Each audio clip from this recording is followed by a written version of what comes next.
Hello students, अस्सलाम वालेकुम। उम्मीद है आप सब खैरियत से होंगे। हमने सेकेंड ईयर मैथमेटिक्स के लास्ट लेक्चर में एक्सरसाइज 2.5 के क्वेश्चन नंबर 18 तक कंप्लीट कर लिए थे। आज हम कुछ और क्वेश्चंस करने के लिए जा रहे हैं। सबसे पहले हम करते हैं क्वेश्चन नंबर 19, देखते हैं इसमें हमसे क्या पूछा जा रहा है।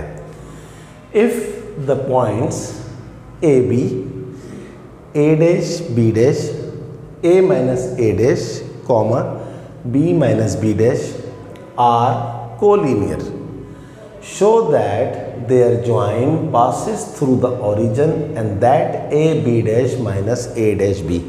बहुत आसान सवाल है। क्वेश्चन में दो रिक्वायरमेंट है। ये है आपका एक्सरसाइज 2.5 का क्वेश्चन नंबर 19। कहता है अगर ये तीन points a b, a dash b dash, a minus a dash, b minus b dash, अगर ये पॉइंट्स कहता है कोलिनियर हैं, शो दैट, साबित करो कि इनको जब हम ज्वाइन करें तो जाहिर सी बात है जब हम तीनों पॉइंट्स को ज्वाइन करेंगे तो एक लाइन बन जाएगी।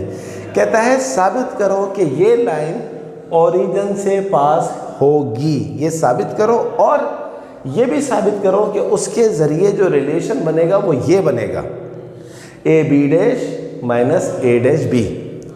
देखते हैं कि कैसे बनता है। सबसे पहले हम एक काम करते हैं, सबसे पहले हम इन पॉइंट्स को असाइन कर देते हैं कि लेट, इसका नाम रख देते हैं हम ए बी, इसका नाम हम रख देते हैं B a dash b dash, और इसका नाम हम रख देते हैं C a minus a dash comma b minus b dash. इन तीनों का नाम रख दिया।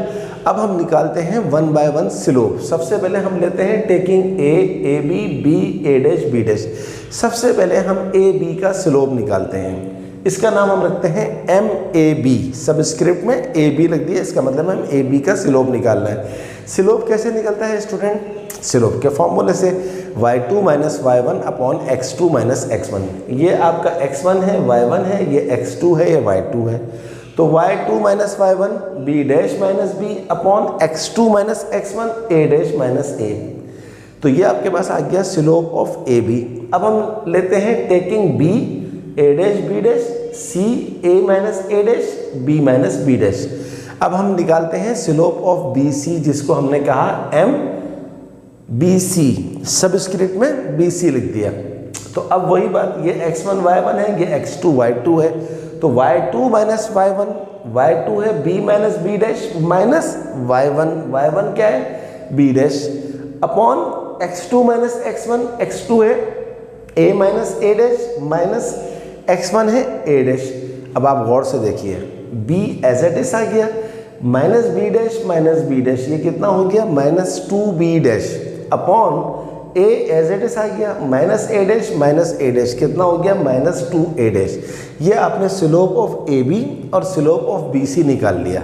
अब चूंकि उसने कहा है कि एज पॉइंट्स आर कोलिनियर, ये गिवन है कि पॉइंट्स कोलिनियर है। कोलिनियर का मैंने आपको क्या बताया था एक्सरसाइज 2.4 में, इफ 2 और 3 points are collinear it means they are lie in a same line. अगर दो या दो से ज़्यादा पॉइंट्स एक ही लाइन पर हों तो उनको हम कहते हैं कोलिनियर पॉइंट्स। और स्टूडेंट्स ये भी हमने आपको बताया था कि कोलिनियर पॉइंट्स के तमाम पॉइंट्स का जो ग्रेडियंट या स्लोप होता है वो सेम होता है। तो ये तो उसने ऑलरेडी बोल दिया है कि एज पॉइंट्स आर कोलिनियर। देखिए मैंने ब्रैकेट में लिखा है, ये गिवन है। तो हम कह सकते हैं कि स्लोप ऑफ ए बी बराबर है स्लोप ऑफ बी सी।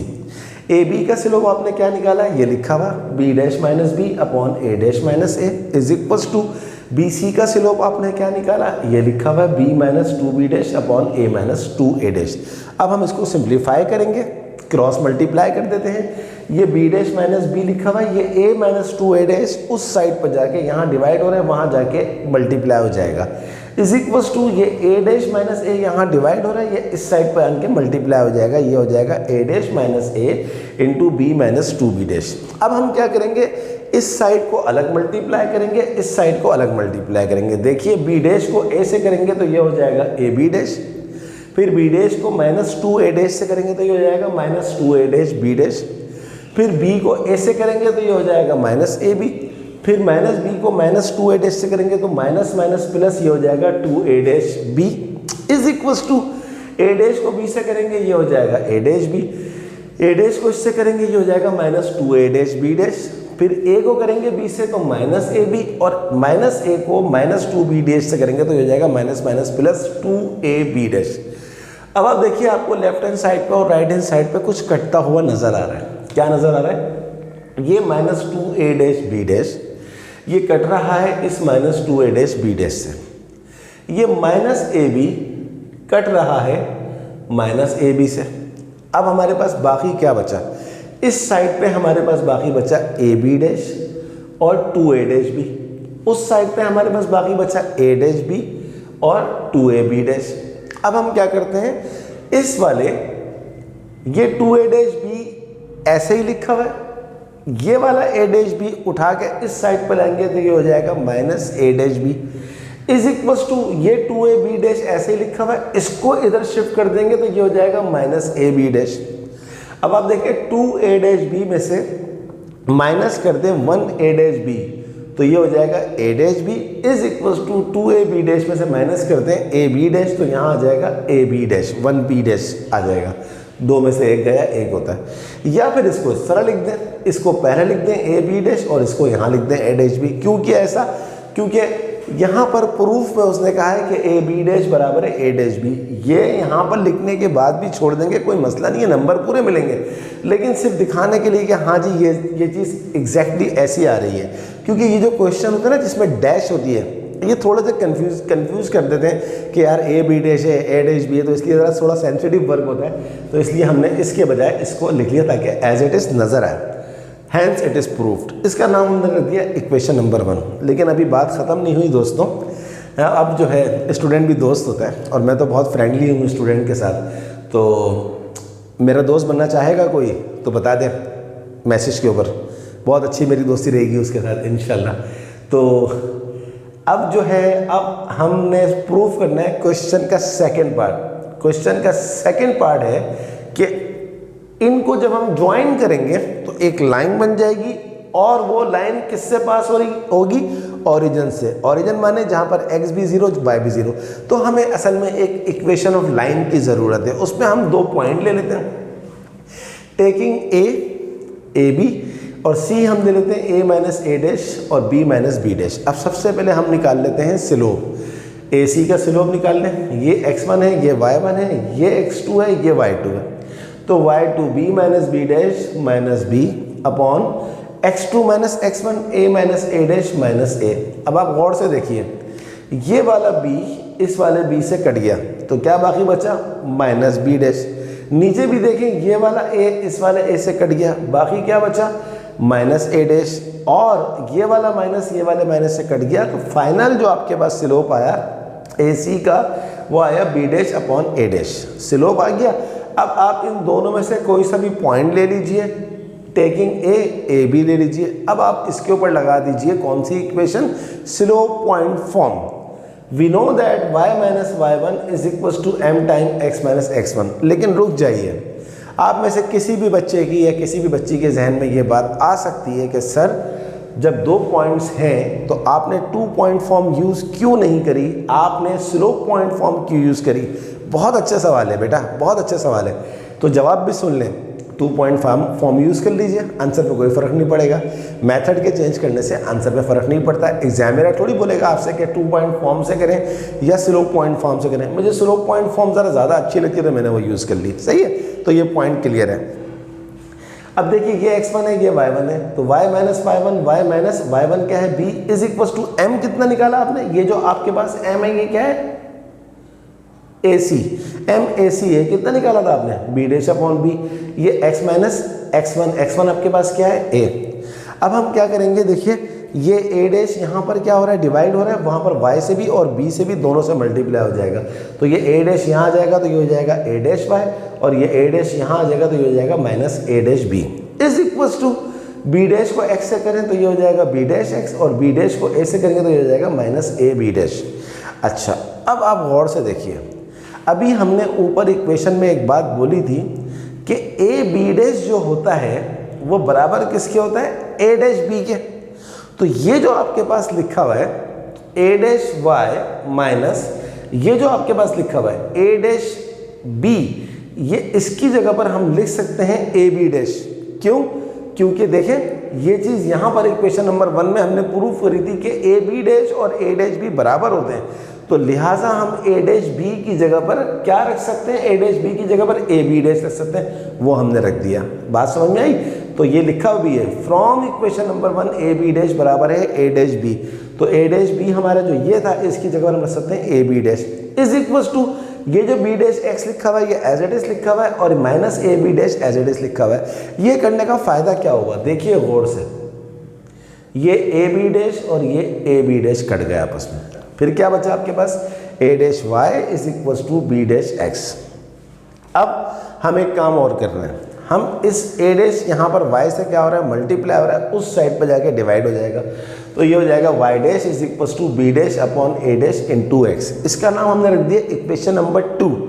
अब हम इस इक्वेशन नंबर 2 को कंपेयर करवाते हैं एक इक्वेशन ऑफ फॉर्म है जिसको बोलते हैं स्लोप इंटरसेप्ट फॉर्म। ये मैंने बहुत डिटेल में डिस्कस किया हुआ है कि स्लोप इंटरसेप्ट फॉर्म की इक्वेशन क्या होती है। Compare with slope intercept form, not slope point form, slope intercept form कहते हैं इसको। स्लोप इंटरसेप्ट फॉर्म क्या फॉर्मूला होता है स्लोप इंटरसेप्ट फॉर्म की इक्वेशन का, y is equal to m x plus c. अच्छा, ये आपके पास क्या है, इक्वेशन नंबर 3 है, y is equal to m x plus सी, इक्वेशन नंबर 3 है। अगर आप इसको इससे कंपेयर करवाएं, y यहाँ पर मौजूद है, x वाली टर्म भी मौजूद है, बट c वाली टर्म इस इक्वेशन नंबर 2 में मौजूद नहीं है। c किसको बोलते हैं, c आपके पास होता है y इंटरसेप्ट, तो जब मौजूद ही नहीं है तो इसका मतलब है यहाँ पर क्या लिखा हुआ है, अगर मैं चाहूँ इसके अंदर 0 ऐड कर दूँ, किसी भी चीज़ में 0 ऐड करने से स्टूडेंट्स कोई फर्क नहीं पड़ता। अब जब आप इसको इसके साथ कंपेयर करवाते हैं तो आपको c का वैल्यू क्या नज़र आता है, आपको c का वैल्यू नज़र आता है 0, और c क्या होता है, y इंटरसेप्ट। y इंटरसेप्ट का मतलब होता है लाइन जहाँ पर y एक्सिस को टच कर रही है। y इंटरसेप्ट 0 का मतलब है कि y की वैल्यू ये 0 हो गई, ये देखिए। और याद रखिएगा स्लोप इंटरसेप्ट फॉर्म में अगर c का वैल्यू 0 हो तो फिर बाकी क्या रह जाता है, बाकी रह जाता है y is equal to m x, यानी कि y dash is equal to b dash upon a dash into x. अगर c इंटरसेप्ट 0 हो गया तो इसका मतलब ऑटोमेटिकली ये है कि लाइन पासिस हो रही है कहाँ से, ओरिजिन से। ये मैंने लिखा है, देखें, from y is equal to compare with slope intercept form y is equal to m x plus सी, इक्वेशन नंबर 3। इसको जब कंपेयर किया, this implies that c is equal to 0।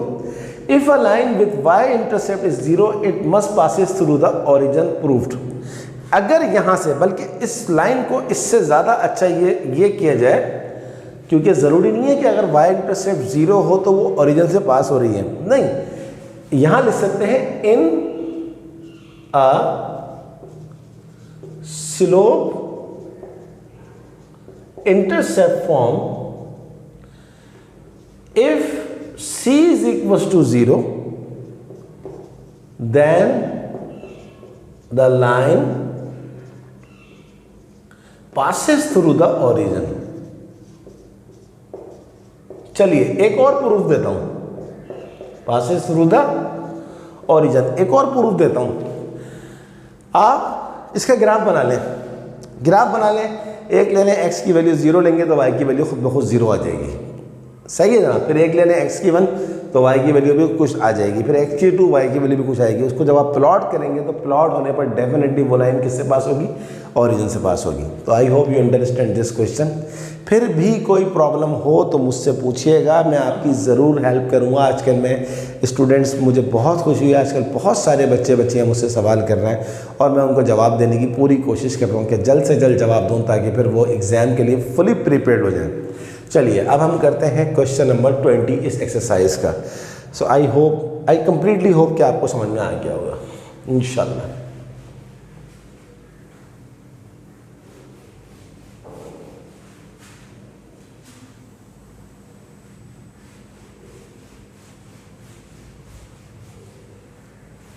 Let's have a look question number 20। क्या है जनाब question number 20 में, देखते हैं।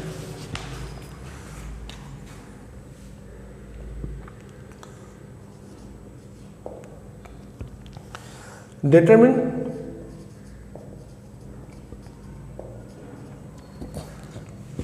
the equation of the line which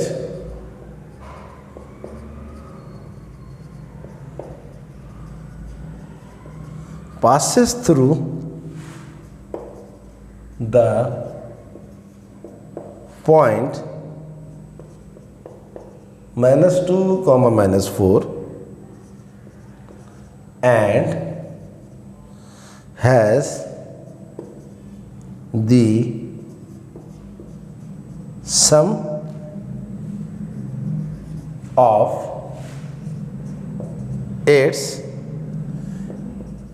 intercepts equal to 3।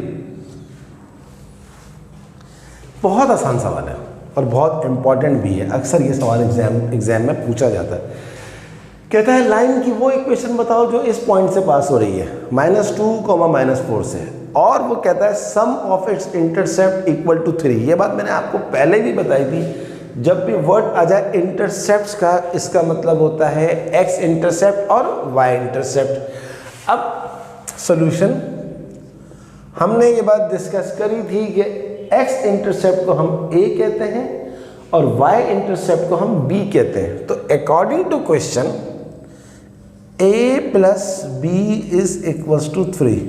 कैसे पता लगा आप खुद देख लीजिए। उसने खुद कहा है कि दोनों के इंटरसेप्ट, यानी कि दोनों इंटरसेप्ट एक्स इंटरसेप्ट और वाई इंटरसेप्ट को जब तुम ऐड करो तो आंसर क्या आ जाए? 3 आ जाए। तो मैंने कह दिया a plus b is equals to 3, a for x intercept, y for b for y intercept. और यहाँ लिख भी दें ब्रैकेट में कि भाई ये तो हमारे को गिवन है, ये गिवन है।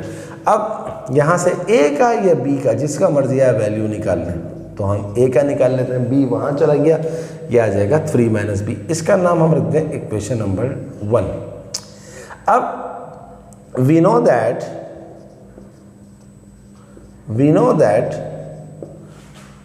2 पॉइंट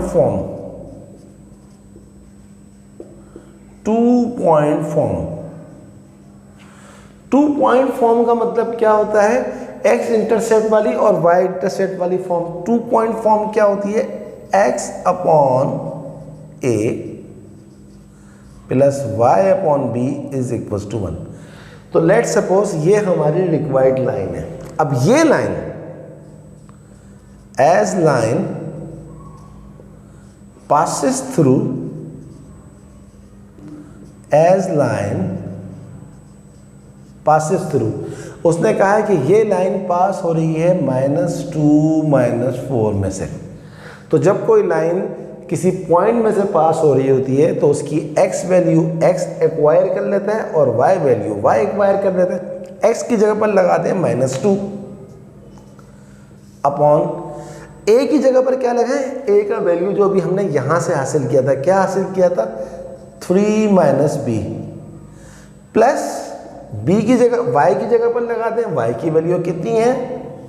-4 अपॉन b की जगह पर b ही रखें, इज इक्वल्स टू 1। यहां तक हम पहुंच गए। बहुत सारे बच्चों को समझ में आ गया वो देख के कि हमारा अगला स्टेप क्या होगा।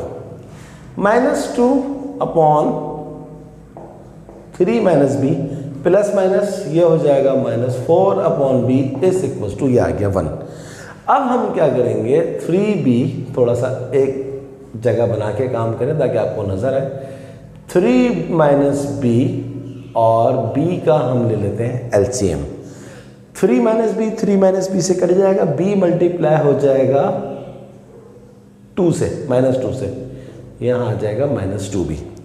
b से b कट जाएगा, ये 4 मल्टीप्लाई हो जाएगा 3 माइनस बी से, इज इक्वल्स टू, ये हो गया 1। तो -2b -4 3 ज़ा 12 minus minus plus 4 into b 4b is equals to, ये 3 माइनस बी और बी यहाँ पर डिवाइड हो रहे हैं, वहाँ जाके 1 से मल्टीप्लाई हो जाएंगे। और जब कोई चीज़ 1 से मल्टीप्लाई होती है तो वो एज इट इज़ आ जाती है, कोई फ़र्क नहीं पड़ता। तो ये हो जाएगा 3 माइनस बी इंटू बी, यहाँ तक पहुँच गया। अब आगे चलते हैं, -2b में से 4b गया तो ये हो जाएगा हमारे पास 2b, और ये -12 ऐसे ही लिखा हुआ है, इनको मल्टीप्लाई करें, b into b 3b, b into b b square. अब इन दोनों को उठा के इधर ले आए, ये -b स्क्वायर आ जाएगा इधर, ये हो जाएगा +b स्क्वायर, ये 2b ऐसा ही लिखा हुआ है, ये 3b भी यहाँ ले जाए तो ये हो जाएगा -3b, और ये वाला -12 ऐसा ही लिखा हुआ है। ये दोनों चीज़ें क्योंकि वहाँ चली गई तो यहाँ कुछ नहीं बचा, इसका मतलब है कि यहाँ पर 0 बचा। अब b स्क्वायर -3b + 2b कितना होता है, -b, -12 इज इक्वल टू 0। जी हाँ, आपको देख के समझ में आ गया होगा कि ये क्या है, क्वाड्रेटिक इक्वेशन। क्वाड्रेटिक इक्वेशन को सॉल्व करने के लिए आप क्या करते हैं यूज़, आपके पास मेथड्स क्या क्या होते हैं, वैसे तो 4 मेथड होते हैं। बाय मेथड ऑफ फैक्टराइजेशन, जिसको मिडिल टर्म ब्रेक मेथड भी कहते हैं, bye completing square, by quadratic formula, और बाय ग्राफिकल मेथड।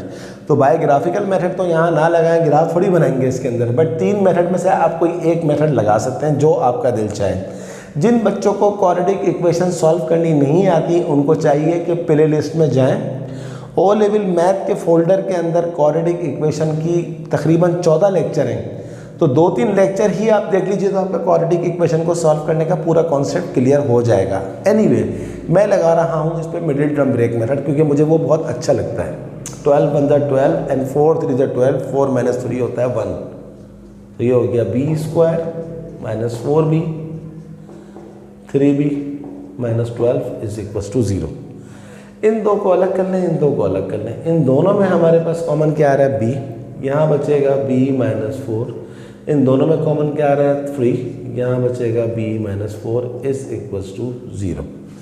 तो b -4 यहाँ पर है हमारे पास b + 3 is equal to 0, b -4 is equal to 0 और b + 3 इज इक्वल टू 0। यहाँ से हमारे पास b का वैल्यू आ रहा है 4 और यहाँ से हमारे पास b का वैल्यू क्या आ रहा है, -3। चलिए, अब b के 2 वैल्यू आ गई तो डेफिनेटली a की भी 2 वैल्यू आएंगी। तो पहले आप ले लीजिए ये इक्वेशन फ्रॉम इक्वेशन नंबर 1, यहाँ लिख देता हूँ मैं, फ्रॉम इक्वेशन नंबर 1 क्या है आपके पास, a is equal to 3 - b। तो पहला आप ले लीजिए b इज इक्वल टू, क्या निकाला आपने, 4, तो a is equal to 3 - b, b कितना है, 4, तो आपके पास a आ गया 3 - 4 होता है -1, तो a आ गया -1। अब आप दूसरा ले लीजिए b, आपने कितना निकाला b, -3, तो a is equal to 3 - b, b कितना है, -3, तो a is equal to 3 - plus, तो a का वैल्यू आपके पास आ गया 6। तो अब आपके पास a की भी 2 वैल्यू आ गई, b की भी 2 वैल्यू आ गई, इसका मतलब है कि 2 इक्वेशंस ऑफ लाइन आपकी आएंगी। तो अब आप ले लें व्हेन a आपके पास क्या है, -1 और b आपके पास क्या है, 4, तो इक्वेशन क्या आ जाएगी, x/a, ये देखिए आपके सामने लिखा हुआ है, a कितना है, -1 प्लस y/b, y/b, b कितना है, 4 इज इक्वल टू 1, ये यहाँ पर आ जाएगा, ये हो जाएगा -x plus y/4 is equal to 1। 4 का LCM ले लीजिए, 4 into -x -4x plus y, और जब LCM लेने के बाद फिर इस 4 को वहाँ ले जाएंगे तो ये हो जाएगा 4 × 1 = 4। इन दोनों को उठा के इस साइड पे ले आए तो ये -4 हो जाएगा +4x और ये y हो जाएगा -y, ये हो जाएगा +4x, ये हो जाएगा -y, और वो 4 वहाँ पर पहले से लिखा हुआ है, इस साइड पे कुछ भी नहीं बचा तो ये बचा 0। यही होता है standard way of writing the equation of standard way of writing the equation of straight line. एक साइड पे 0 आना चाहिए, बट अभी सवाल ख़त्म नहीं हुआ, ये तो आपने ये लिया था। अब आप ले लें दूसरा, when a is equal to, a कितना आ रहा है 6 और b कितना आ रहा था -3, तो x अपॉन a कितना है आपके पास 6 प्लस y अपॉन b कितना है -3 इज इक्वल टू 1। तो x अपॉन 6 प्लस माइनस ये हो गया minus y upon 3 is equal to 1। 6 और 3 का एलसीएम आता है 6, ये हो गया x माइनस 3 टू ज़ा ये हो जाएगा y इज इक्वल टू 1 और ये हो जाएगा x minus 2y is equal to 6 1 ज़ा 6 और x minus 2y minus 6 is equal to 0। This is another equation of line. इसके आंसर चेक करते हैं।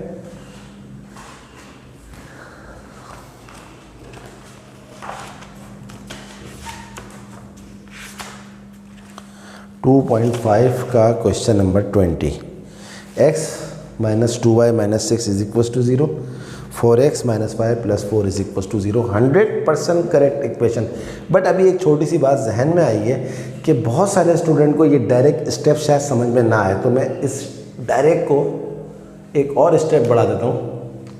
यहाँ पर लिखा हुआ है 1, तो यहाँ पर मैं ले लेता हूँ 4, तो ये हो जाएगा माइनस 4x, 4 से 4 कट गया, ये हो जाएगा y इज इक्वल टू 1। फिर ये हो जाएगा minus 4x plus y is equal to 4, वहाँ चला जाएगा। अब इन दोनों को वहाँ ले जाए तो ये हो जाएगा 4x minus y plus 4 is equal to 0। ये हमारे पास, ये दोनों ही हमारे पास आंसर आ रहा है। तो hope you understand this question. बहुत ही ज़बरदस्त सवाल था, काफ़ी सारी चीज़ें हमारे को इस सवाल में सीखने को मिली हैं। ये था question number 20। Students, good news for all of you, ये क्वेश्चन नंबर 20 है, लास्ट क्वेश्चन ऑफ एक्सरसाइज 2.5। सो आज हमने 2 काम कर लिए हैं और दोनों ही काम बहुत बड़े हैं।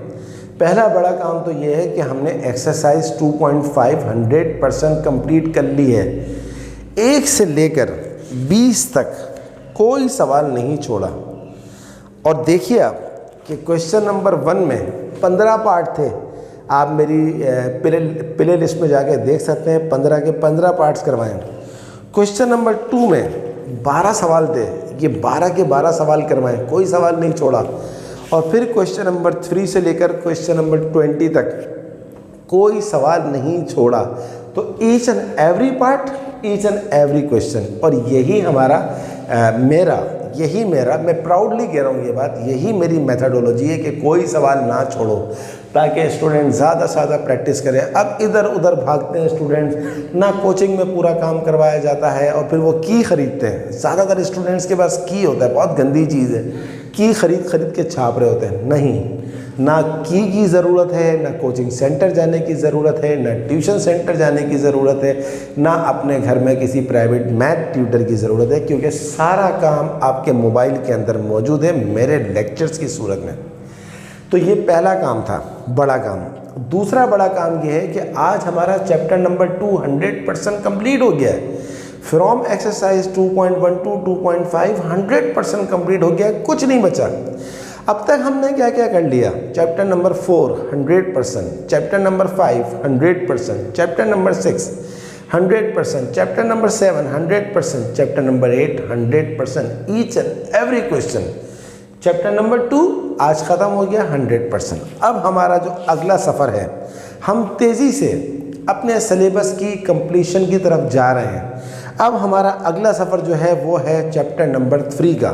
सिर्फ 2 एक्सरसाइजेस करनी है हमने इसकी, 3.1 और 3.2, क्योंकि 3.3 तो सिलेबस से निकाल दी है। तो वो भी इंशाल्लाह कोशिश करूँगा कि at the end of this month तक कंप्लीट हो जाए। थोड़ा टाइम मुझे ज़्यादा इसलिए लगता है कि आप जानते हैं कि मैं ईच एंड एवरी क्वेश्चन और ईच एंड एवरी पार्ट करवाता हूँ, जिसकी वजह से मुझे टाइम ज़्यादा लगता है, क्योंकि मैं एक्सप्लेन भी करता हूँ। देखिए ना, ये क्वेश्चन नंबर 20 सिर्फ एक सवाल को एक्सप्लेन करने में मेरे 15 से ज़्यादा मिनट लगे, क्योंकि मेरा जो वही बात, जब मैं कह रहा हूँ कि आपको किसी के पास जाने की ज़रूरत नहीं है, तो फिर मैं आपको समझाऊँगा भी इस तरह ना। सो देखते रहिए मेरी वीडियोज़, खूब प्रैक्टिस कीजिए, चैप्टर नंबर 3 का इंतज़ार कीजिए। उससे पहले चैप्टर नंबर 20 को प्लीज़ 100% कंप्लीट कर लीजिए। जो भी प्रॉब्लम हो कमेंट बॉक्स में लिखिए, मैं आपकी ज़रूर हेल्प करूँगा, मैं आपसे प्रॉमिस करता हूँ। चलिए, आज मैं आप लोगों के लिए एक काम और भी करने के लिए जा रहा हूँ। स्टूडेंट्स, आज आप लोगों के लिए एक काम और करने के लिए जा रहा हूं कि आज मैं आप लोगों को अपना व्हाट्सएप नंबर दे रहा हूं कि अगर आपको किसी भी किस्म का कोई प्रॉब्लम हो तो आप मुझे इस नंबर पे व्हाट्सएप कर दीजिएगा अपने नाम के साथ, अपने कॉलेज के साथ। जो प्रॉब्लम हो उसका आप मुझे स्नैप लेके भेज दीजिएगा, मैं आपकी हेल्प करूँगा। 2504956। This is my WhatsApp number. सही है, तो आप मुझे स्नैप लेके व्हाट्सएप कर देंगे तो मैं वो भी आपको सॉल्व करके दूंगा। तो स्टूडेंट्स, ये थी हमारी आज की क्लास। फाइनली आप सबसे एक बहुत ही इम्पॉर्टेंट रिक्वेस्ट है कि अगर अभी तक आपने मेरे चैनल को सब्सक्राइब नहीं किया, काइंडली इसको जल्द से जल्द सब्सक्राइब करें ताकि मेरी मोटिवेशन, मेरे जज्बे में और ज़्यादा इजाफा हो। प्लस मेरी वीडियोस को लाइक करें, अपने तमाम दोस्तों को शेयर करना ना भूलें ताकि सबका फ़ायदा हो। मैं चाहता हूँ आप लोग मेरे लेक्चर्स के लिए कंबाइंड स्टडी करें, बैठ के पढ़ें, प्रॉब्लम हो मुझसे पूछ लें, मैं आपकी हेल्प करूंगा। इस तरह फिर आप सबके इंशाल्लाह जो मेरा टारगेट है कि इस बार सिंध बोर्ड के हर बच्चे के 100 में से 100 नंबर आने चाहिए। उसके लिए मेरा साथ दीजिए, मेरे चैनल को सब्सक्राइब करें, बेल आइकन को ज़रूर प्रेस कीजिएगा जब आप सब्सक्राइब करें, क्योंकि जैसे ही मेरी वीडियो अपलोड होगी उसका नोटिफिकेशन आपको मिल जाएगा। तो सॉरी, आज ज़्यादा बातें हो गई हैं लेक्चर के, मैथ के अलावा कुछ ज़्यादा बातें हो गई, करनी ज़रूरी नहीं चैप्टर के एंड की वजह से। तो इंशाल्लाह अगली क्लास में जो है चैप्टर नंबर 3 स्टार्ट करेंगे। अगली क्लास तक के लिए अल्लाह हाफिज़।